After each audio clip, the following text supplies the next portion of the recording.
see it a lot on over 40 BJJ stuff where guys complain about age and getting beat up by younger, stronger athletes all the time. Age isn't the full problem though.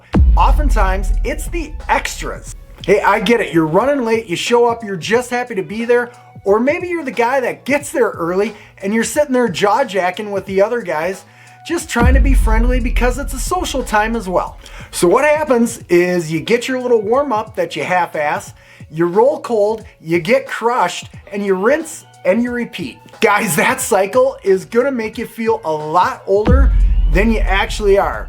Trust me on that. I'm not talking about making you commit to the YMCA and going there 5 days a week either. I'm talking about super basic, easy stuff. If you can get to class a little early, don't just sit around and BS. Get the body moving. Basic stuff, push-ups, body squats, maybe some core rotations. If you give yourself more of an active warm-up, your mat time is gonna be much more efficient. Not only that, you feel better and you recover better. Extras that I do is when I wake up. It helps activate my body and get it going. And I'm not talking about a huge workout. I'm talking push-ups, planks. I extend my arms all the way out though, not totally locked. Think frames.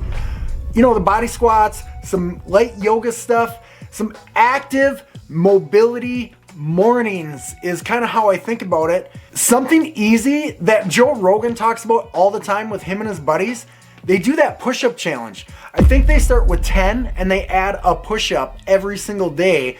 So day 1 is 10, day 2 is 11, and they do that every single day for up to a month. Why couldn't you do a challenge like that just for yourself or with you and guys at the gym who all kind of complain about being older? If you're training jiu-jitsu 3 times a week though, it's a lifestyle.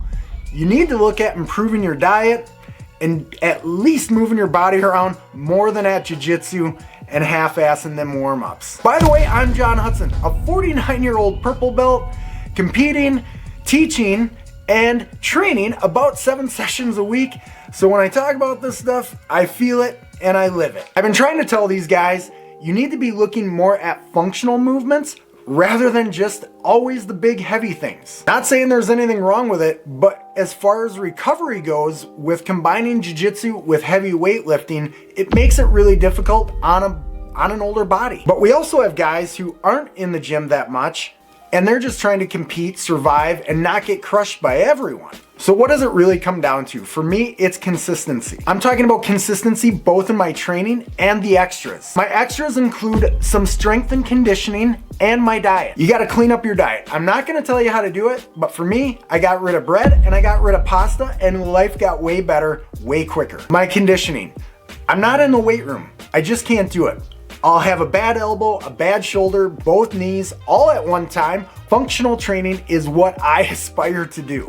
My functional conditioning, it's really a lot of choring. Where I live, I'm out in the country, splitting, cutting wood, dragging trees, hauling feed, that kind of stuff. But I'm also doing push-ups, body weight squats. I'll do planks, things like that inside of my own house. I even got a couple of 15-pound dumbbells so I can do some lateral raises. I can't do the presses anymore with weights because of this shoulder. So you have to alter what you're doing when you have all of these injuries. For me, it took a while to get over the fact I just can't do what I used to. But I wanted my jiu-jitsu to get better and I knew I needed a strength element.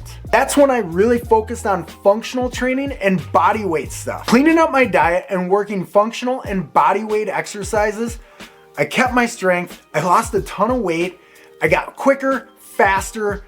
Mental acuity, because of my diet, actually got sharper, which allows me to focus and pay more attention at class and when I'm teaching.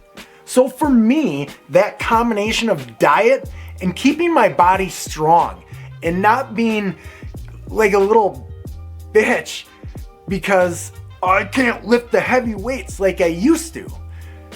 Now, I'm just consistent as hell. Every single day, I am moving, and it's really helped. That's what's worked for me. If you got any use out of it, maybe a thumbs up or a comment, or you subscribe. Anyways, I hope to see you at the next video.